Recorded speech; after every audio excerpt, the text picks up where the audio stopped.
Bonjour, aujourd'hui tu vas apprendre comment étudier l'existence d'une relation statistique entre deux variables à l'aide d'un tableau croisé dynamique sur Excel. Pour ça, on va s'appuyer sur une base de données que j'ai constituée après avoir interrogé des collégiens. Cette enquête portait sur leurs pratiques écologiques. Chaque collégien peut être défini par 8 variables. Est-ce que c'est un garçon ou une fille? Dans quelle classe il se trouve? Quelle est son origine sociale? Autrement dit, quel est le milieu social dans lequel il a grandi? Est-ce que ça lui arrive parfois ou non de discuter d'écologie avec ses parents, avec ses amis? Est-ce qu'il a déjà visité le musée d'histoire naturelle de Toulouse, celui de Paris? Et plus généralement, est-ce qu'il a déjà visité un musée naturaliste? Donc on a bien ici 8 variables qui constituent les 8 colonnes de mon tableau. À partir de cette base, on pourrait mener plusieurs enquêtes. Dans le cadre de cette vidéo, on va se limiter à une question.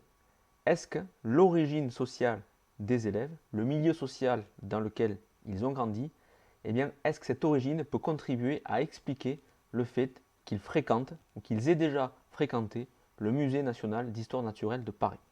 Autrement dit, est-ce qu'on peut établir avec certitude une corrélation forte entre l'origine sociale des collégiens et leur fréquentation du musée d'histoire naturelle de Paris? La première étape va être de constituer un tableau de contingence.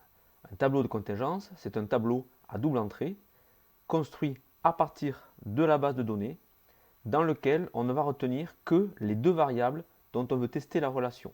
L'origine sociale, donc classe moyenne, classe populaire, classe supérieure, et le fait d'avoir ou non déjà visité le Musée national d'histoire naturelle de Paris. Pour construire ce tableau, on va utiliser un outil qui est vraiment très pratique sur Excel, qui est le tableau croisé dynamique. Pour ça, on va retourner sur la base de données et on va sélectionner la totalité de la base en n'oubliant pas d'intégrer la ligne comprenant les variables. Donc je sélectionne la totalité de ma base, donc jusqu'au 353e collégien. Ensuite, je vais dans l'onglet Insertion, Tableau croisé dynamique. Là, Excel me demande où je veux faire apparaître mon tableau. Il me propose une nouvelle feuille, donc j'accepte, OK. Voilà ce qui apparaît. Vous remarquez ici que Excel a bien identifié les intitulés de mes 8 colonnes comme étant mes 8 variables. Il ne me reste plus qu'à sélectionner les deux variables dont je veux étudier la relation. L'origine sociale, que je vais placer en ligne, et la fréquentation du musée parisien, que je vais placer en colonne et que je vais demander à Excel de compter. Voilà les effectifs que j'obtiens. On peut par exemple remarquer qu'il y a 19 élèves appartenant aux classes moyennes qui ont déjà visité le musée parisien, ou bien encore 133 élèves appartenant aux classes populaires qui ne l'ont jamais visité. Donc ici, on remarque qu'il y a une ligne qui ne va pas nous intéresser, qui est la ligne indéterminée, qui correspond en fait aux collégiens dont je n'ai pas pu obtenir l'origine sociale. Je vais donc demander à Excel de ne pas les comptabiliser afin de ne pas fausser l'analyse. Je vais cliquer ici et décocher la case indéterminée. OK. Une fois que j'ai fait ça, il ne me reste plus qu'à sélectionner les données dont j'ai besoin, puis à les copier là où je veux faire apparaître mon tableau de contingence. Et voilà, mon tableau de contingence est maintenant construit. Une fois que j'ai fait ça, le plus dur reste à faire. On ne peut pas encore savoir avec certitude s'il y a bien une relation statistique forte entre l'origine sociale des élèves et leur fréquentation du musée parisien. Une première façon de traiter les données va être de les représenter sous forme graphique.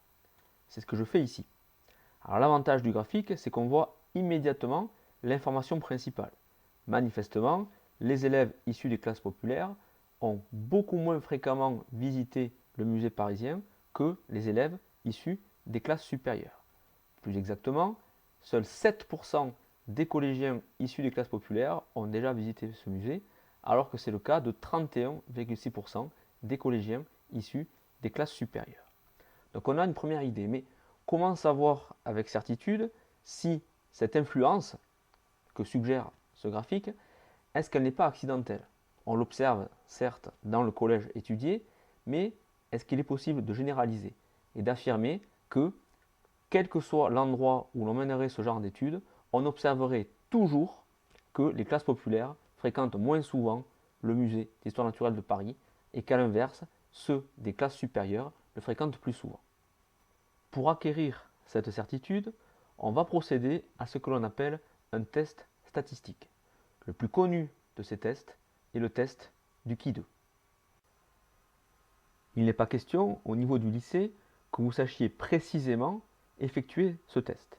C'est pourquoi j'ai déjà fait tous les calculs pour vous. En revanche, il peut être intéressant de savoir en interpréter le résultat.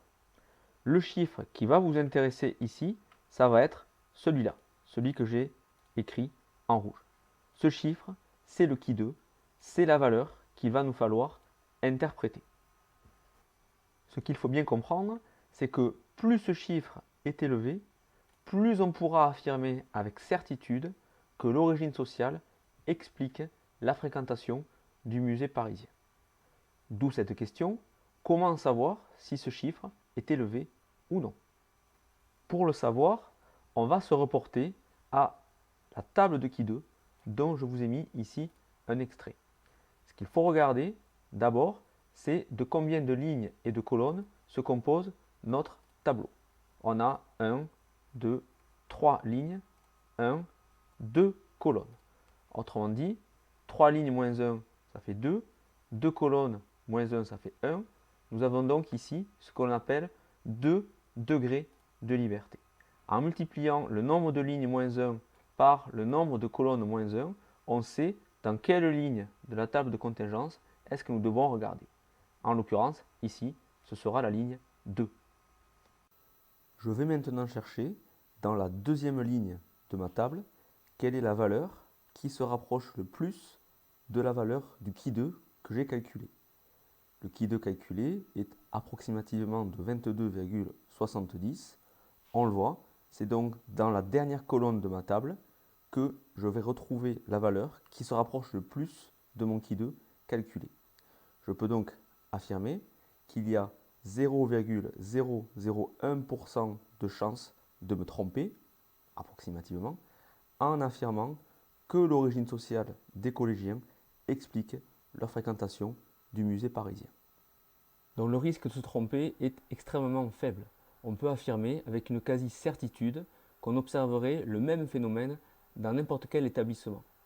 On observe dans l'établissement enquêté que l'origine sociale explique la fréquentation du lycée parisien, on observera très certainement le même phénomène dans d'autres établissements scolaires. Voilà, la vidéo est terminée, j'espère qu'elle vous a paru claire. Vous trouverez en dessous de la vidéo, en commentaire, un lien qui vous permettra d'accéder à la base de données sur laquelle on a travaillé et qui vous permettra également de vous entraîner à tester de nouvelles relations. Merci, au revoir.